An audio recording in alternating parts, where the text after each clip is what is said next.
Hi guys, and welcome to the next episode. Today we're talking about PR in the Business Booster series. This is in association with Shebang, and we are shooting today at the Quorum Mumbai, which is a members only club. I have the two lovely ladies from Twain Communications with me, Reyna and Gauri. They are a strategic communication consultancy firm, I would like to say. I've worked with Twain for quite a while, and I love that they do something different to the usual traditional PR route that every brand tries to take. So today I brought Reyna and Gauri to kind of explain to you how PR helps your business. Thank you so much for joining me today. Thanks for having us. So excited. I'm going to first start by asking one of you to explain what exactly Twain does. So we are talking to small businesses and people starting out. So how does Twain really help? Great. So Twain, thanks Sean. Thanks for having us. And just a little bit about us. So Twain Communications, as Sean mentioned, is a strategic communications consultancy, which means that we offer a range of services, everything from traditional PR and media outreach to social media strategy, content, design, branding, marketing, brand collaborations, influencer engagement. Is there anything else that we... No, I think she's covered it all. Yeah. And of course, the development of collateral and Yes. sort of marketing collateral brochures, brand guidelines, brand design, all of that goes into the branding sphere. So we really just help brands, either they like to take the whole bouquet of services, or they pick and choose based on where they're at in their journey. But a lot of times we've worked with brands from the ground up, and we find that to be pretty successful in just helping them spread their brand message. Yeah, and I have to say one thing, you guys explained it so perfectly about what you do, but why I wanted to have the both of you here is because I feel like so many people take the traditional PR route and you guys don't do that. I love the brands you've worked with because you choose and pick carefully. It's not just because it's a client coming to you, it's somebody that you actually have a strategy in mind. Yeah. So I hope that when you guys do actually think about PR and taking on these services, you take a bit of the advice and maybe their services because it's different. It's not the usual. So I'm going to start by asking you guys about brand loyalty. Awesome. Can you explain, I know it's a very layman question, but what is brand loyalty and why is it so important for a brand starting out? Whichever one of you. I can take this Yeah. one. So brand loyalty is essentially ensuring that you have a loyal base of customers, that you are speaking to the right audience, and that the audience that you are speaking to comes back to you consistently in a strategic fashion, in a strategic fashion, but also in a manner that does not allow them to choose someone else or your competitor instead of you, and that really is what brand loyalty is. It's important today to have loyal consumers because there is so much clutter in the market, and ultimately loyalists are your bread and butter. You can consistently look for new audiences. There's many ways to do that, and of course PR helps you do that, but you have to value the customers that you already have and those that will continue to provide for you along your brand journey. And we oftentimes find that brands sometimes skip that step when they're setting up or building their strategy, and communications plays a very large role in creating and developing brand loyalty as well, which we'll get into a little bit as well. Actually that's a great point, because I was going to ask next, brand hygiene. I feel like so many people starting out just avoid so many steps of the way and go straight for PR and think it's going to work magic, or they go straight for the social media, as we can think it's going to be an overnight success. So, what brand hygiene needs to be in place to build this brand loyalty? Would you like to take that? You talk about the narrative. So we would say that what's really important, of course, to start with is that a brand should know why they're putting themselves out there. What's the purpose? What niche are you trying to fill? What demand is there in the market that you're really going to help close out? And a large part of that also comes from the narrative behind a brand. So what messaging are you putting out, about yourself? And it needs to be clear. It needs to be concise. It needs to be. No one has an attention span these days. You need to be able to have that elevator pitch, like that 2 seconds of just the 2 lines of people knowing, all right, this is what my brand is about and why is it relevant to me as a customer. So that's really important, because if you spend too much time in belaboring the point of what your brand is, customers are going to get bored and look elsewhere and find solutions somewhere else. So that's part of the narrative which really should hold true and across all your communications, be it your written communications, your brochures, your collateral, your social media, what you're saying to the media, what you're saying yourself if you're a brand spokesperson about your brand as well. So that across the board, there's no room for customers to become confused about what you really offer. So that's really important to begin with. And then I think that the second part of that answer is also ensuring a consistent communications outreach plan. So how do you use the different tools that are available to you? And you need to figure out what those tools are depending on your brand. Is it social media? Is it your website? Is it going to be newsletters? Is it going to be WhatsApp marketing? What is that? And how do you then alter this consistent messaging across the different mediums that you are using to reach out to your potential or existing clientele? And that is very important. It's important to have a very clear calendar of how you are going to be communicating to them, and which over the 6 months, over a 6 month period, over a 1 year period, to ensure that you are not repeating yourself, but staying consistent, staying on message, and ensuring recall. Yeah, absolutely. I think you guys actually answered my next question, but I'm still going to ask that a very simple question, but this is something that actually irritates me a lot. So I'm saying it is, people expect overnight success with PR. So they think that they're going to take on a PR agency 1st Jan and by 1st Feb they'll be all over. Yeah. You know, I'm sure you face this. So if you can just like kind of explain that in a better way, how that doesn't work, and what kind of timelines should they be looking into to build that, you know, that outreach to a good new clientele and get the word out there. Yeah, for sure. And I can talk about this a little bit from the traditional PR standpoint. So PR really has changed. You know, the concept of PR and what it really is has changed a lot over the years. And I think especially through COVID and the last 1.5 to 2 years, it's become a situation where just being in the press is really not enough for a brand, you know, to have recall. And even trying to get into the media takes its own sweet time, because editorial budgets have been cut. A lot of brands are going the paid for route, you know, and so obviously publications are going to give preference to brands who will pay them versus the others who are just trying to organically get coverage. And you know, that said, a lot of people have also stopped really reading publications as a result, because unfortunately there's so much sponsored content that they don't necessarily think it's authentic content. So then they're looking in other places to get you know, recommendations for what they should be buying, wearing, eating, whatever it is. So from a traditional PR standpoint, that's why we find that, you know, it takes much longer these days to get into the press and get coverage. And so, you know, we tell clients that it might even take 3 months for things to convert, you know, so we always say that give it a 3-month window. And that's why we also always stress and emphasize the importance of having a holistic, comprehensive communications plan, which includes much more than just PR. Absolutely. And I think that, you know, we think of PR as media relations, but now in today's day and age, we need to expand that view. It's panel discussions, it's podcasts, it's new media, it's you know, authored articles, it's blog posts, it's influencer engagement. It's all sorts of things, and we need to expand that view depending on the client, depending on who you are and what is most effective within your budget, but also what's most effective realistically, because a lot of times people aren't realistic, and so we have to build that plan, and that's what we help do for brands. So my next question actually is about the founder. Like, you know, we are all about entrepreneurs and talking about the person behind the brand. Is that something new and a new trend that you guys are seeing, that brands need to have a spokesperson and a founder who's really the face of the brand? So I know it's very funny, because I meet a lot of people say we don't want to be in front. You know, we don't want to be on the video.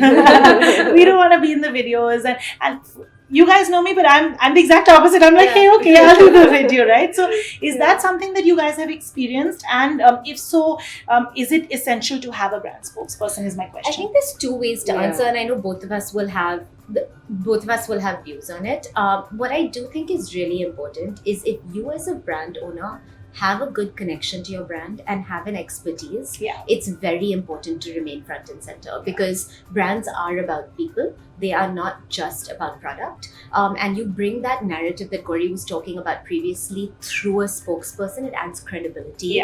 And today more than ever, especially post-pandemic, but I mean, I would say anyway, but more so now, expertise is coming to the forefront. So if you have it, you have to flaunt it. It's basically, that's my short answer. No, for sure. And I would agree. But at the same time, you know, as Shan also said, you know, there are so many brands out there who don't necessarily want to have, you know, the people behind the brands don't want to be out there. So, and we've encountered that a lot, and we've managed to find ways in which we can work around it. But we always find that it comes back to, you know, be it media, be it, you know, customers, be it whoever it is, wanting to engage with someone, because the engagement is such an important part of, you know, building that brand loyalty. So we always do encourage it, if possible, for there to be a spokesperson.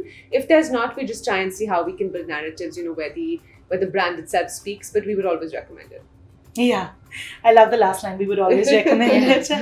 Okay, so I also want to get to the point of word of mouth, right? I know that a lot, like you said, there's so much paid media out there. There's so many things that you can do with the brand and a founder now. But at the end of the day, when somebody speaks about your brand, or when someone's in the room and says, hey, I work with them, that's great. How effective do you think it is? And how does one really get that ball rolling? Yeah, Sure. Yeah. So this is a really long answer, and it can go into multiple forms. So you can ask, just feel free to ask in between questions. But it's what we're all calling today micro-marketing. Yeah. And micro-marketing is really penetrating communities. Yeah. It's understanding individuals. It's going to direct to consumer and not to blanket consumer. It's going direct to consumer and talking to them and ensuring their loyalty, and talking to communities and ensuring their loyalty, and having them talk to each other. Yeah. So you can do this in a number of ways. You can create a brand ambassador program. You can find communities like Networking Now, talk to them, talk to that audience, because it's a captive audience. Yeah. So that's another way of doing it. Micro influencers, huge. They are influencers with less than 5,000 followers, but with very relevant very relevant target audiences. Yeah. So if someone stands for something and they're talking about it, it's so important. And you look at that with even, the examples that I tend to think of are plant-based communities, vegan communities, like Yes. they talk to each other and they may not have that many followers, or fitness communities, right? So those are just a few examples, but I think that the idea really is to ensure through micro-marketing ensures that your communication is authentic and it is to the right audiences. So it's very important. It's coming to life, and it's something that I think we are doing, or is a trend that we see and are doing so much more for brands now than the blanket stories, right? Because it's not enough. Also, ultimately, you are able to see engagements like this work, because you see people coming back to you. And I think when you're able to have that kind of dialogue or initiate that kind of dialogue, that is what micro-marketing really is. Yeah. I want to actually take 2 points from what you said, Reyna. Is one, I love the fact that you said micro-influencers. Yeah. I always say this, that people under 5,000 can still get you more than a person with 100K. 100%. Exactly. Right, and I actually see the two of you do this a lot with your clients, because we work closely. Is that actually hitting the right communities, not only talking about networking, but like you said, plant-based, vegan, fitness, and reaching even 5 people who will be customers for a longer time than reaching 55 who may not even convert. Exactly. Yeah. Right, so 100%. I think that's really important. If you are a business and looking to get into PR, don't only look at it from the numbers that you're getting, but the actual client who will convert at the end. Okay, so talking about the most important topic, and the one that everyone loves, and you mentioned, is influencers. Everyone loves talking about this, but I know that you guys work with them very closely. So can you just share, how can you actually work with influencers and create an influencer campaign which works for the brand? I'll just take the start just to say that what's really important is, either if you do it yourself as a small business or if you have an agency, is to ensure you know what the influencer is all about and what their content is all about, and is it relevant to your brand. So you might see an influencer who's all over the place and is, endorsing tons of brands, but that may not mean that they're for you. So let's say you're a fitness brand, just to take that example. But the influencer you really want to work with has never posted anything about fitness ever on her or his feed. Is it then a relevant fit for you? Because you also want their audiences to a little bit think that what they're posting or talking about is relevant, to your brand at the end of the day. So it's very important to do that homework and just to ensure that, there will be resonance with their audiences, because ultimately, as a PR agency, we're not responsible for sales, but we try and say that we're that last step before a customer, takes the decision to make a purchase. And so we have to ensure that we try and be as relevant as we can through the influencers we use.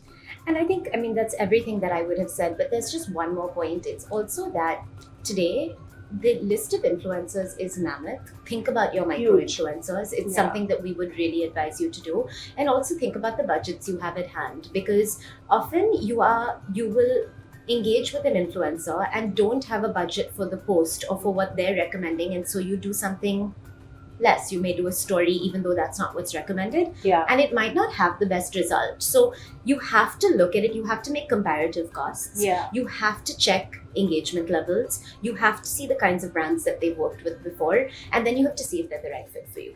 Yeah. So I think that that's the most important, I would say. Yeah, all very valid points. And I hope that if you're listening to this and looking to get into influencer engagements, these are very important points to look into before actually paying somebody or taking on somebody, even on a barter. Because it's just about collaborating with the right person. And also, if I can just add one more thing, with a lot of brands are doing gifting, and we would never say a brand shouldn't, because it's important for brands to get themselves the buzz and the visibility that they deserve, right? But the one thing that we would say is maybe gift strategically. If you have an influencer that is expecting to be a mom, or if you have an influencer that is getting married, then target your approach accordingly, manage your messaging accordingly. Don't just blanket send people a typed up card. And it goes back to that loyalty, to create those relationships. It's really about the personal approach. Yeah, it's like somebody sending me kids' clothes, right? Yeah. I don't have a child and I'm not planning to have one anytime soon. So you're right. It's about the fit. Okay, so let's talk about community. We at Networking are very big on community, and I noticed that I talk to so many brands who are now trying to create the community around what they're doing. So how important is that, and how can they do it? So we actually had a lot of this conversation ourselves, because it's just really interesting to think about ways in which you can build community, right? And I think that, after some healthy debate, what we also took away, it was actually very interesting, is that communities really would be for brands that provide experiences. So, for example, again, we keep going back to a fitness example, I think, but I think it's an important one, where, if you are part of, if you're a fitness enthusiast, you want to potentially be doing things and working out together and building that community of people who sweat together, who will take those before and after selfies, who will, kind of just be very into that part of, their workout, because they have other people to lean on, to be accountable to, so that's an important part of how a community can come together around a shared interest. And then, of course, I'm leaving you with the more difficult part of it. And the other way to do this is leveraging existing communities, right? So, like a networking now, right? Or a plant-based community, since we're going with that that example. That's a huge one. But it's a huge one, right? So how do you then either you create your own community, and that's very important for brands, and specifically the niche brands, I would say, and the experience-led brands, as Gauri said. And the second way is to leverage communities that do exist, and find a way to become a part of that community in an ongoing fashion, not once, not twice. You create these long-term associations, because the initial question was loyalty, right? And to do that, you have to make sure it's consistent, recurrent, and you can do that with these existing communities. So that's the opposite. So important, and I think that communities are the future, right? Everyone now, even COVID, we've realized people have built their own little online communities, even within their buildings, even if you're not meeting, but it's important to touch into. And it's actually important also to figure out where those communities are. We think of communities very often as just these online Facebook communities, but they exist everywhere. You'll have communities on ground, you'll have, like you said, building communities. We don't think about that enough, but there's so much to do with building communities for brands today that it's huge. So the pandemic has WhatsApp communities. Yeah. Okay, so let's talk about my favorite word. Everyone always associates me with this, but collaboration. So can we talk about how important collaboration is for a brand, and really how it can be used? Because I see people actually collaborating with getting no great result. Yeah, correct. Yeah. So what can be done? How should one collaborate? Okay, so there's, again, very long answer, but I think there's two things, and I'll let Gauri answer one part of this. I'll answer another part of it. Basically, you have to figure out, why are we collaborating? Collaborations with brands don't have to be with other brands. They can also be with individuals. They can also be with softwares. So I think that the first thing is that you need to identify what is the need of the hour for your brand.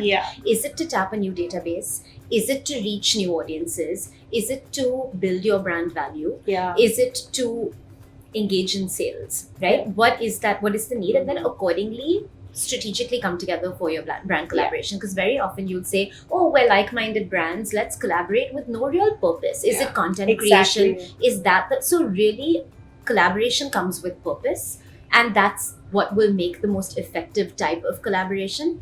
But I think sometimes it's also important to consider collaborations that just enhance what you do and not necessarily with any motivation per se, because and that's what I think people approach it without a clear objective in mind. And so when you understand the motivation behind a collaboration, that's what will make it the most successful. It makes me think of a dream client we had who literally said to us, they were like, we know that collaborations will be just for buzz building, and so they were very sure of what they wanted to get out of it, and so it made it much easier for us also to know then how do we approach this, right? Because it's true, I mean, you can honestly do tons of collaborations, but in fact we don't actually recommend that. We say that do a few strategic ones through the year, meet the objectives of each one, and each one can be different, like there can be one that's for buzz building, there can be one that's to actually see if you can help drive sales, there can be another for a specific new launch of something, talking points. Exactly, just talking points. So weave your messaging around your collaborations exactly like Reyna said, and hopefully then they'll work for you.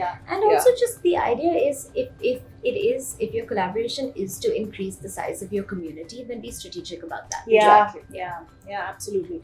Yeah, that's so important, because I'm going to say it, but like people with 100K followers, when someone has 20K followers, they think that, okay, wow, let me collaborate, do a live with somebody with 100K. But it may not always be what you're looking for, right? So don't just think before going into this. Okay, so my last question for you before I get into one more about paid PR is authenticity, integrity, and trust. How do you kind of build these three words into your communication, into building your brand? I think it's really important to always have consistency, right? So as a brand, you should just, from the get-go, from the moment you build your brand and start out, you should just have consistent messaging. We've seen this a lot with some clients. Let's say, there was some in the restaurant space who started off with a vision for their restaurants, but then didn't think that it was working for consumers if they didn't have enough footfall or something. So they very quickly changed their offerings. It becomes a little mixed, the messaging. And then consumers themselves are not really sure what your brand is. Oh, are you a bistro? Are you a, I don't know, an evening space? Are you a co-working space that serves coffee? So you have to just remain very consistent, and you have to remain transparent. It's always very important to ensure that you're always communicating well and communicating the right thing to your audiences. We saw a lot of this through COVID. I mean, that's an example that I think you'll hear, from so many communications professionals, that, our clients who were upfront about what was happening, how they were dealing with the situations themselves, how they were helping their employees, how they themselves were struggling through it. Got so much engagement and, really a lot of brand loyalty and recall as a result. So we think that really helps build that authenticity, which will last a very long time for customers as well.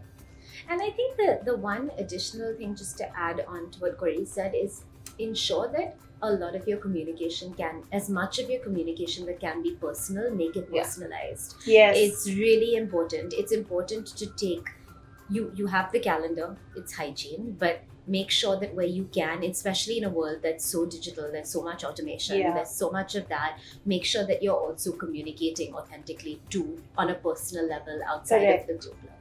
Yeah, it's so, you have to be relatable. Today, everyone's out there on social media. Everyone's out there. So I think you guys hit the nail on the head. Okay, my last question for you is paid PR. I know we talk about this a lot, but what about like paid articles?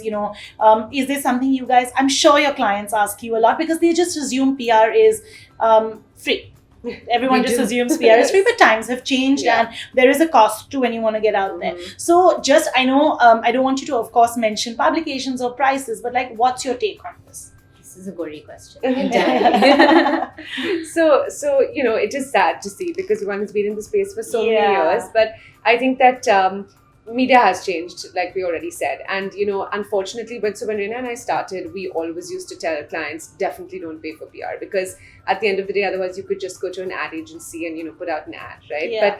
But the thing with paid PR is that there has to be a bit of a mix now, unfortunately. I mean, even while we say that the authenticity of a paid promotion or a paid article or an advertorial kind of, it becomes much less than if you got something organically. Unfortunately, you'll get more widespread coverage, you get larger pieces. We see this with a client of ours who's actually in the matrimonial space, and they find that they do a lot of paid PR and works wonderfully for them across a range of publications because they're still reaching a target audience. So you can be strategic, and as an agency, what we would do is help craft that messaging, help make it seem as organic as you can while still being paid, because of course also publications are bound to having to mention that it's a paid for piece. So so I think that there's a mix. We still would veer to saying recommending that don't pay for PR, because their budgets would have to be higher. You do have to take that into consideration. One piece of paid PR is not necessarily going to work. You have to be a little consistent in your approach. Publications would obviously prefer to give you a package deal. Maybe 3 articles over the year, or 6 articles, whatever it is. So it is important to do more and more, unfortunately. But there's a way to do it where you're not only relying on it, and you therefore fall back on the other gamut of services that an agency can provide, which will help to augment what the paid PR that you end up doing. Yeah, I think you actually answered it so perfectly, Gauri. But and the main point here, please note, is consistency. So don't just do it once. I say this with influencers as well, and I'm sure you guys face it. Everyone thinks it's that one-hit wonder, right? They pay once and it's overnight. Exactly. It's an overnight blow up of their brand. So thanks, ladies. This was lovely. I think that I learned so much chatting with you. I want to ask you one last thing. How does one get in touch with Twain? What is the right, at what stage of their brand should they be in touch with you? Is it before they launch? Is it in the ideating phase? And what are the kind of categories that you guys take up, or is it any and everyone? So if you could just help us. What we typically advise, launch is a great time to engage with a PR agency because it allows you to get sort of your maximum exposure. So it's a good time to take the service on board. Also, I think it's very important to note that an agency, the plus point of using an agency is it stretches your budget. What you might typically put into one marketing resource or one PR resource or one article, here you have an agency sort of pulling at all sorts of strings to be able to do a little bit of the PR, the social media, the collateral, etc. So you'll have a team instead of one singular person. That could be an internal resource. It's funny, our agency has evolved so much over the last now we're on our 8th year now. But we do people profiling. We do across different verticals and categories. So we're open to any of that. And the verticals would be lifestyle, F&B, luxury, wellness, a lot of wellness, hospitality. So anything that really fits into the lifestyle space, we say that. And to reach us, you can reach us on Instagram. On Instagram at Twain Communications. And then, of course... and on LinkedIn. And I'm happy to connect you anytime. I also want to add one thing, what you guys mentioned about people profiling. That is so important in today's PR age, where it's not only about getting an article about the brand. So if you are looking for that, I have worked with them personally on this.